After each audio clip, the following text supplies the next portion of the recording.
I'm Dr. Janet Wright, meeting today with Dr. Harlan Krumholtz. We're here to talk about hospital to home. Harlan, we have a problem with readmissions in this country. Yeah, Janet, thanks for having me here. Anyone watching, I'm sort of informal and casual here today, Janet. Janet asked me to come over and talk about this. There's no question about it. We're kind of focusing on this issue of readmission now. There's articles that are coming out that are pointing us to the very high readmission rates and the variability around the country.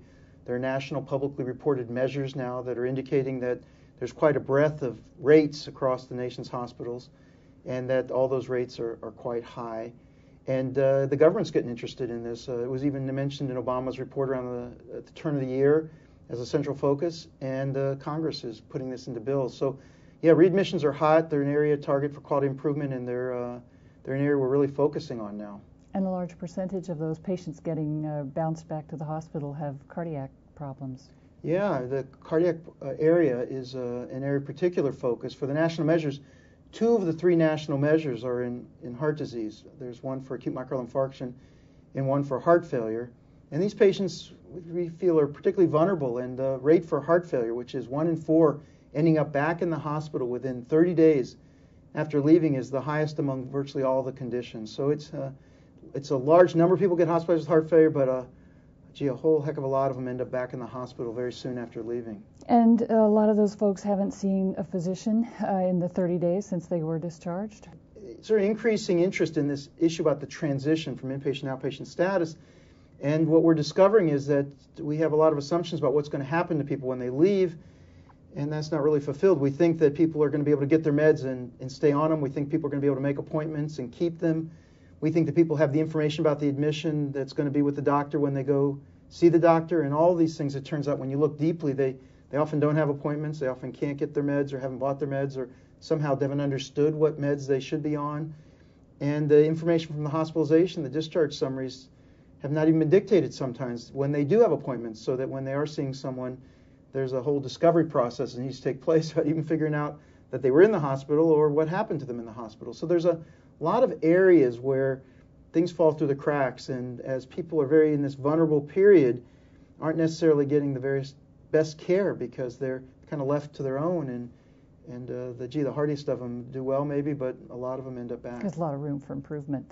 Yeah, it's remarkable. The more you just kind of scratched on the surface, you see that we focused a lot on hospital quality, and we're doing a good job thinking about what's going on in the office, but leaving that person in that transition period where they're leaving the security of the hospital, everyone's looking after them, and before they've sort of reconnected with their doctors, where they've, are now have someone else who's connected and helping them and understands what's going on with them, they're kind of out there, they're floating and not quite sure. And all the education that we've done in the hospital, turns out, yeah, sure, they receive some of it, but when you're sick and there's so much going on, it's hard to process it all. So, they're leaving, I think, with a lot of uncertainty about what are they supposed to do next and how's this supposed to fit in. And these are all areas that we could concentrate on and improve, I'm sure.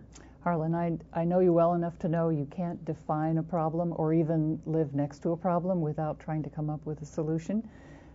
Tell our audience about Hospital to Home. Yeah, so Hospital to Home is sort of this outstanding effort that's being undertaken here at the college in primary partnership with the Institute for Healthcare Improvement and a variety of other organizations, where what we're trying to do is create a resource for people who want to start focusing on this problem, especially with Congress's interest in this and the potential implications for reimbursement and compensation. There's going to be a whole lot of people who say, gee, I want to start looking at this, seeing if we can improve. And yet there are paucity of places people can go to really get the scoop about why is this important, what's the issue about readmissions, are they really preventable, is this really an indicator of quality? What are the paths toward improvement? How do we even begin? What do we do? There's a whole lot of expertise that needs to be gotten in order for people to be in a position to make some strides. And what are the tools that we can make use of? And then how are we going to evaluate ourselves? So, the college has just been wonderful in stepping up and saying, gee, this is the next big problem we should help address. We did a great job with Door to Balloon. We've still got some work to do here.